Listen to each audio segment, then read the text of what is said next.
Good morning, dear students. Now you are very much familiar to me. Myself, Dr. Suman Sharma. I have taught you many lectures on amino acids, peptides, proteins, and nucleic acids. These topics are related to the fifth unit of your syllabus.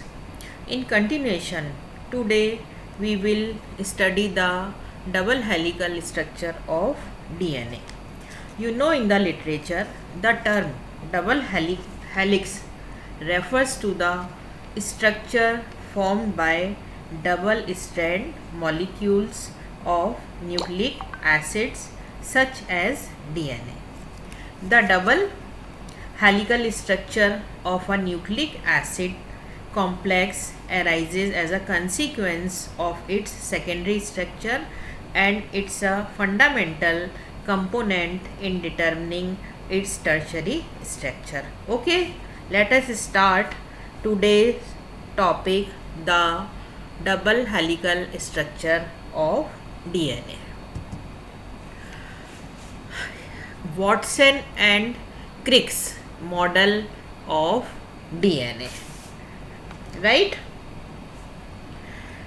J.D. Watson और F.H.C. क्रिक ने 1953 में इसकी खोज की थी, इसीलिए इसका जो नाम है वो Watson and Crick's model of DNA पड़ा, right?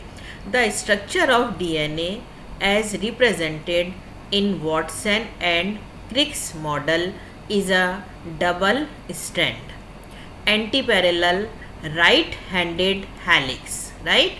The sugar phosphate backbones of the DNA strands make up the outside of the helix, okay, while the nitrogenous bases are found on the inside and form hydrogen bonded pairs that hold the DNA strands together, okay? DNA की एक double helical संरचना होती है जो कि 3' और 5' phosphodiester bridge द्वारा संयोजित रहती है और नाइट्रोजनस बेस या नाइट्रोजन क्षारक की श्रृंखला से केंद्रीय अक्ष की ओर लंबवत या परपेंडिकुलर ये प्रेजेंट होती है, right? The two strand of the helix run in opposite directions so that the 5' carbon end of one strand faces the 3' carbon end of its matching strands, right?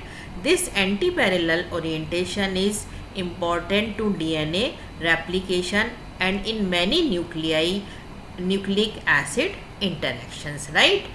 ये जो चीज़ है इसको हम आगे आपको स्ट्रक्चर के अंदर बताएंगे, right? Come to the next slide. अब आता है anti parallel strands in a double strand DNA molecule, right? The two strands run anti parallel to one another so that one strand run 5' to 3' and the other is 3' to 5', right? ये anti parallel strand है. The phosphate backbone is located on the outside. जो phosphate जो backbone है वो बाहर की तरफ locate रहती है and the bases means nitrogenous base are in the middle.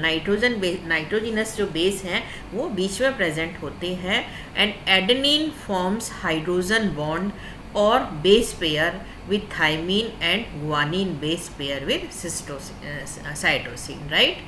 और इनके जो बीच में जो है बॉन्ड फॉर्मेशन होता है वो क्या है? हाइड्रोजन बॉन्ड होते हैं, जो कि एडेनिन जो है वो क्या करता है? हाइड्रोजन बॉन्ड का फॉर्मेशन करता है, जिसको हम बेस पेयर भी कह सकते हैं. किसके साथ में? थाइमिन के साथ में. और गुआनिन जो है वो बेस पेयर किसके साथ करता है? साइटोसिन के साथ में, राइट? ये सब अभी हम आपको स्ट्रक्चर के अंदर शो करेंगे. फिर आता है right handed helix. In Watson and Crick's model the two strands of DNA twist around each other to form a right handed helix, right? It is the meaning of right-handed helix. All helix have a handedness, right, which is a property that describes how their grooves are oriented in space. So it is a three-dimensional picture, right? Here is the double helical structure of DNA, जो अभी हमने पहली slide के अंदर discuss किया है, right? It's a sugar phosphate backbones, right? ये जो हैं ये क्या है? ये बेस पेयर है, इनको हम बेस पेयर या नाइट्रोजिनस बेस का नाम भी देते हैं। ये क्या है आपका? एडेनिन, ये है थाइमीन, राइट? ये जो है इट्स अ एडेनिन, ये थाइमीन, ये कॉम्बिनेशन हमने इसमें बता रखे हैं। ये है आपका साइटोसिन और ये है ग्वानिन, यानी एडेनिन जो है वो थाइमीन से जुड़ा रहता है और साइटोसिन जो है वो ग्वानिन से जुड़ा रहता है। तो ये वाटसन एंड क्रिक का जो है double helical structure of DNA बताया गया है, राइट? फिर आता है बेस पेयर्स, ठीक है ना? बेस जो है वो किस तरह से पेयर्स करते हैं? Only certain types of bases pairing are allowed, ठीक है? कुछ तरह की जो पेयरिंग है वो ही जो है बेसिस के साथ अलाउड है। For example, a certain purine can only pair with a certain pyrimidines, right? कुछ जो प्यूरिन्स हैं वो पिरामिडीन्स के साथ जो है वो ये जो है पिरामिडीन के साथ जो है वो पेयर बना सकती हैं। This means adenine pairs with thymine, इसका मतलब हुआ एडेनिन जो है वो थाइमीन के साथ पेयर बनाएगा। And guanine pairs with cytosine, guanine जो है वो साइटोसिन के साथ पेयर बनाएगा। This is known as the base complementary rule because the DNA strands are complementary to each other, right? In the sequence of one strand is AATTGGCC, ठीक है? First strand के अंदर क्या होता है? Adenine adenine, thymine thymine, guanine guanine, cytosine cytosine, right? The complementary strand would have the sequence, क्या होता है कॉम्प्लीमेंट्री स्ट्रैंड का जो सीक्वेंस है?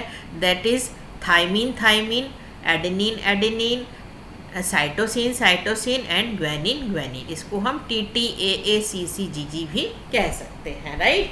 ये यहाँ पर हमने इसका जो है स्ट्रक्चर बना करके शो कर रखा है, right? Here is the thymine, ठीक है? ये है आपका एडेनिन, ये है ग्वानिन, ये है साइटोसिन, राइट? थाइमीन और एडेनिन का कॉम्बिनेशन एंड ग्वानिन और साइटोसिन का कॉम्बिनेशन, ये हमने विद जो है स्ट्रक्चर विद फॉर्मूला जो है इस डायग्राम के अंदर शो कर रखा है, ओके? फिर आता है डीएनए रेप्लिकेशन, ठीक है? यहाँ पर during DNA replication each strand is copied resulting in A daughter DNA double helix containing one parental DNA strand and a newly synthesized strand, right? At this time it is possible a mutation may occur, okay? A mutation is a change in the sequence of the nitrogenous base, right? Mutation के अंदर क्या होता है कि जो nitrogenous base है उनका जो पेयरिंग का सीक्वेंस है वो चेंज हो जाता है, right? For example, in the sequence AATTGGCC, a mutation may cause the second T to change to a G. Most of the time when this happens, the DNA is able to fix and itself and return the original base to the sequence, okay? However, sometimes the repair is unsuccessful, resulting in different proteins being created, right? अब ये जो हम replication की बात कर रहे हैं, replication का मतलब है कि डीएनए की प्रतिकृति या डीएनए की पुनरावृत्ति। इसके अंदर क्या होता है? डीएनए का आनुवंशिक गुण होता है कि वो पुनरावृत्ति प्रक्रिया को फॉलो करता है। डीएनए की जो है डबल हेलिकल स्ट्रक्चर में एक सिरे से जो है वो खुलना प्रारंभ होता है और प्रत्येक जो एक सूत्री श्रृंखला एक कॉम्प्लीमेंट्री स्ट्रैंड बनाती है, जैसा कि हमने अभी डायग्राम के अंदर आपको शो किया था, राइट?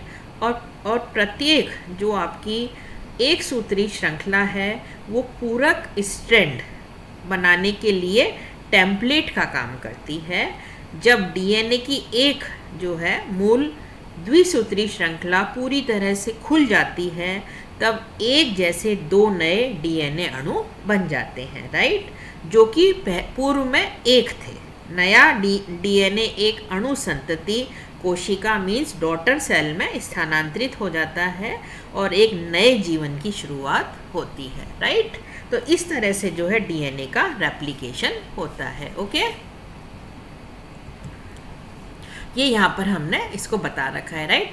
शुगर फॉस्फेट बैकबोन, ठीक है, ये डबल हेलिकल स्ट्रक्चर है और यहाँ पर किस तरह से जो नाइट्रोजनस बेस है वो जो है पेयर्स बनाते हैं, ठीक है। ये हमने इस फिगर के अंदर शो कर रखा। It is the double helical structure of DNA, right. ये क्या है, फॉस्फोरस यहाँ पे है, carbon in sugar phosphate backbone, ठीक है। यहाँ पर ये हाइड्रोजन बॉन्डिंग प्रेजेंट होती है, इट्स अ ऑक्सीजन, और यहाँ पर ये जो बीच में बता रखे हैं they are nitrogenous bases. Okay, it's a 3 dimensional double helix structure of DNA, right. 3 dimensional का मतलब ये है कि हम इसको कागज़ पर शो नहीं कर सकते, केवल ये एक इमेजनरी इफेक्ट हमने आपको बताया हुआ है इस डायग्राम के अंदर।